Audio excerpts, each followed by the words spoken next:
Subscribe करें हमारे YouTube channel साधना gold को और पाएं वीडियोस सबसे पहले। बेल आइकन दबाना ना भूलें। वसुदेव जी ने गर्गाचार्य जी से निवेदन किया, हे गर्ग जी आप जाएं, हो सकता है आपको देखकर शायद नंद बाबा को स्मरण हो जाए कि अभी बच्चों का नामकरण भी नहीं हुआ है, नामकरण करवाया जाए। तो गर्गाचार्य जी आए हैं, नंद बाबा ने बड़ा स्वागत किया। आओ गर्गाचार्य जी, कैसे आना हुआ? हे नंद बाबा जी, हम ब्राह्मणों का काम क्या है, किसी का शादी करवा देते हैं, किसी का जन्मदिन पुजवा देते हैं, किसी का नामकरण करवा देते हैं। अरे महाराज, आपने बड़ी चोखी याद दिला दी हमें। हमारे यहां भी दो दो बालक पल रहे हैं, पर अभी तक काऊ का नामकरण ना भयो। सौभाग्य से आपका पदार्पण हुआ है, आपके श्रीमुख से हमारे दोनों बालकों का नामकरण हो जाए। गर्गाचार्य जी कहने लगे, महाराज कह तो आप बिल्कुल ठीक रहे हैं, पर मैं ऐसा नहीं कर सकता। क्यों नहीं कर सकता? क्योंकि मैं यदुवंशियों का आचार्य हूं, यह ख्याति जगत प्रसिद्ध है। मैं यदि तुम्हारे बालकों का नामकरण करता हूं तो कंस जान जाएगा कि ये बच्चे आपके नहीं, ये तो वसुदेव जी के हैं, और मैं नहीं चाहता कि मेरे कारण इन बच्चों के जीवन में कोई कष्ट आ जाए। और वैसे भी आपके यहाँ का उत्सव तो विशाल रूप ले लेता है। कंस को सूचना मिलेगी तो और किसी राक्षस को भेज देगा। नंद बाबा कहने लगे, देखो महाराज, मेरा तो मन है कि आपके ही श्रीमुख से मेरे इन दोनों बालकों का नामकरण हो। रही बात उत्सव की, तो हम इतना गौण कर देंगे, संक्षिप्त कर देंगे, कानों कान पड़ोसियों तक को खबर नहीं होगी, गौशाला पे कराएंगे। गर्गाचार्य जी ने स्वीकृति दी। यहां से दोनों माताएं नामकरण की तैयारी करके गौशाला की ओर चली है। मार्ग में दोनों ने आपस में बात करी, बोले परीक्षा लेंगी पहले कि ये ज्योतिषी पक्का है या खड़िया पलटन, कहीं ऐसा तो नहीं टीका पाका लगा के आ गया हो, और हो ऐसे ही नकली ज्योतिषियों का कोई काम नहीं, असली ज्योतिषी होना चाहिए। अब देखो, माताओं ने चतुराई दिखाई और दोनों बालकों की अदला बदली कर ली। रोहिणी जी ने अपने बच्चे को नंदरानी की गोदी में दे दिया, और नंदरानी ने अपने बालक को रोहिणी जी की गोदी में दे दिया। गर्गाचार्य जी बैठे हैं।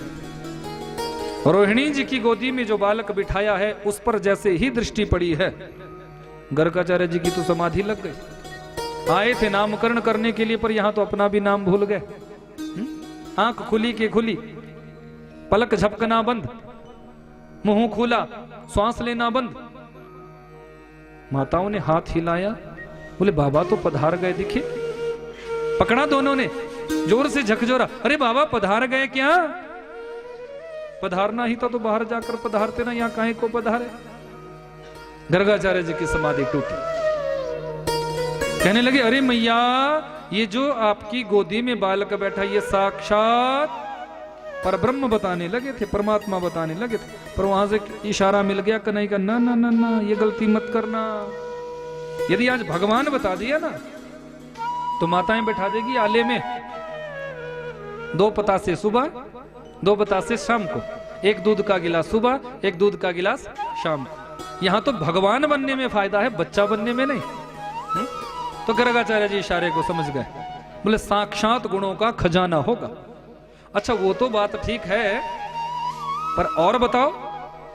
गर्गाचार्य जी सोचने लगे, देखो माताओं की चतुराई, अदला बदली करके बैठी है। अब बड़ी है नंदरानी, इसलिए नंदरानी की गोदी में जो बालक बैठा है, पहले इसका नामकरण किया। मैया सुनो, मैया अयम ही रोहिणी पुत्रो, ये बेटा आपका नहीं, ये तो रोहिणी जी का पुत्र है। नंदरानी कहने लगी, बोले बिल्कुल सही पकड़े महाराज। हीरे की अंगूठी निकाली और गर्गाचार्य जी के चरणों में डाल दी। बोले महाराज बिल्कुल सही पकड़े हैं आप, हमने तो अदला बदली करी थी, पर आपने तो बिल्कुल सत्य बात बता दी। अच्छा और बताओ, इनके अंदर बल की अधिकता होगी, इसलिए मैं इनका नाम बलराम रखता हूं। बोले दाऊ दयाल महाराज की।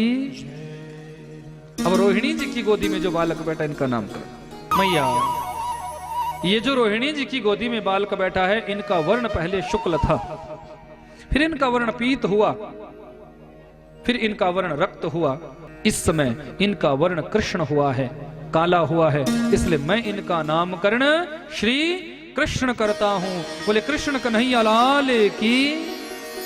मेरे गोविंद का नाम करना होगा। अरे मैया क्या बताऊं, सैकड़ों नाम, हजारों नाम दुनिया में इनके होंगे। कोई ने मधुसूदन कहेगा, कोई ने मुरली मनोहर कहेगा, कोई गोपाल कहेगा, कोई बांके बिहारी कहेगा, कोई श्याम सुंदर कहेगा, कोई मदन मुरारी कहेगा। मैया हजारों नाम इनके होंगे और प्रत्येक नाम इनका कल्याण करने वाला होगा। जो भी भटके हुए जीव इनका नाम उच्चारण कर लेंगे वो यम यातना को नहीं भोगेंगे, उनका कल्याण हो जाएगा। कृष्ण नाम हमारे जीवन में तारक मंत्र है, याद रखना।